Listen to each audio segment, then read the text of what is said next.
ফেরেশতা এটার ফজিলত লিখে শেষ করতে পারবে না। ছোট্ট সময়ের জন্য তিনি পৃথিবীতে এসেছেন, কিন্তু যা দিয়ে গেলেন কিয়ামত পর্যন্ত এই নেয়ামত গ্রহণ করে মানবতা শেষ করতে পারবে না। এই জন্য কিয়ামত পর্যন্ত ওই নবীর উপর দুরূদ পড়াকে আল্লাহ ফরজ করে দিয়েছেন। ওই নবীর উপর যদি দুরূদ না হয় কোনো ইবাদত কবুল হয় না। আবার প্রত্যেক ইবাদতের মধ্যে বিশ্ব নবীর সুন্নাত আছে না নাই? কালেমাতে আছে না নাই?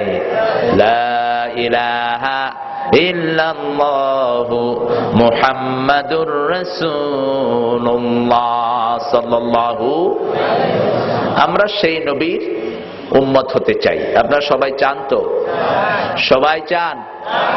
উম্মত কি কোনো হিন্দু রাসূলের উম্মত হতে পারবে? কথা বলেন। কোন খ্রিস্টান, কোন বেনামাজি, কোন মদখোর পারবে না। উম্মত মানে কি?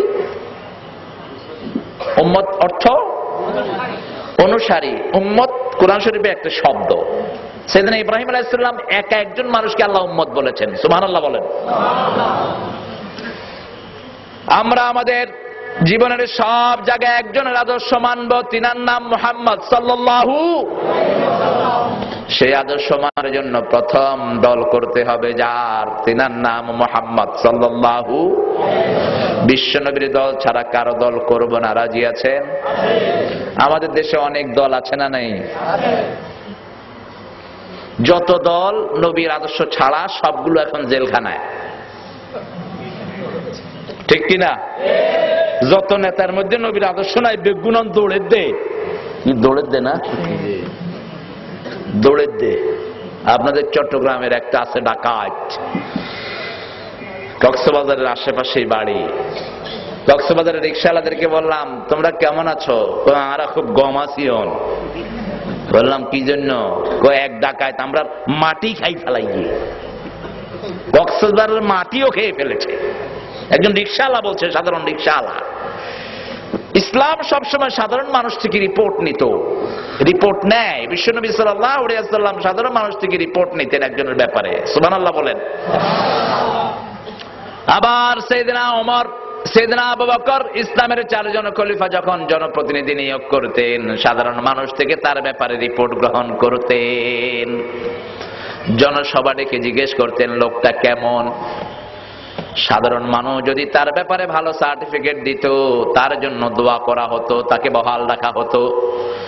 আর যদি তার ব্যাপারে ভালো সার্টিফিকেট না দেয়া হতো তার ব্যাপারে বিচার করা হতো। কারণ সাধারণ মানুষগুলো একজন নেতার আসল চেহারাটা টের পায়, ঠিক কিনা? কথা বলেন না কেন?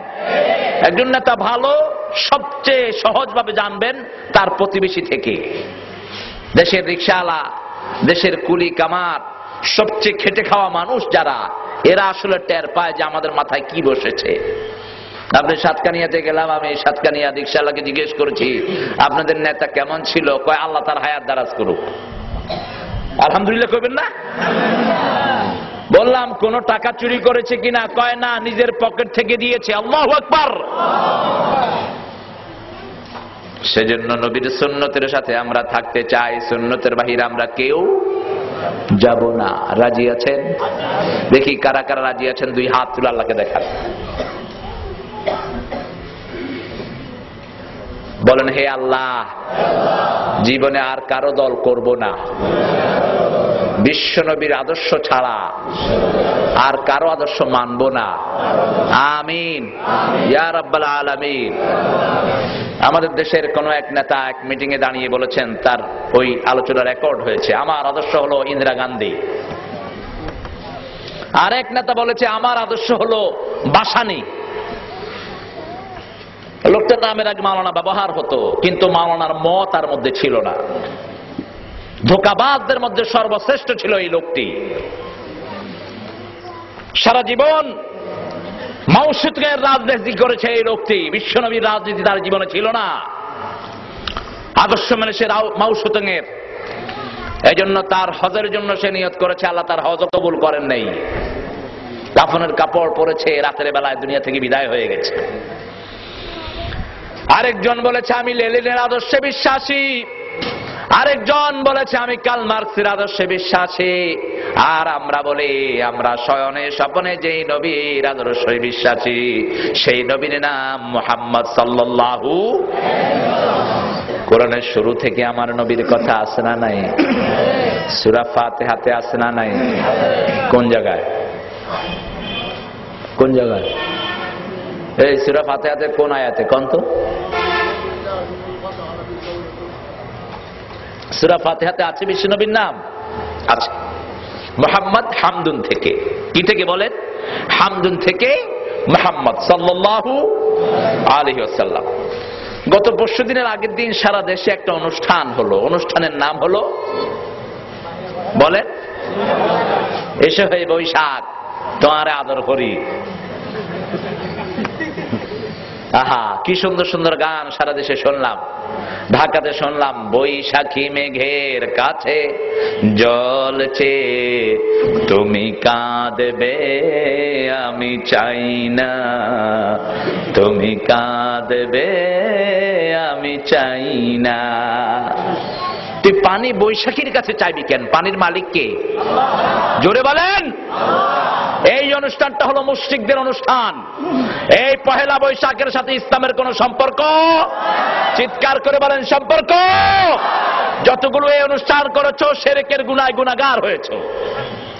কারণ সেখানে বান্দর সাজা হয়েছে, মুসলমান ছেলেরা ধুতি পরেছে, মেয়েদের কপালের মধ্যে উল্কি আঁকা হয়েছে, গালের মধ্যে উল্কি আঁকা হয়েছে, ঢোল লোকের নাচ হয়েছে, কুত্তা বিলাই সাজা হয়েছে, ঠিক কিনা?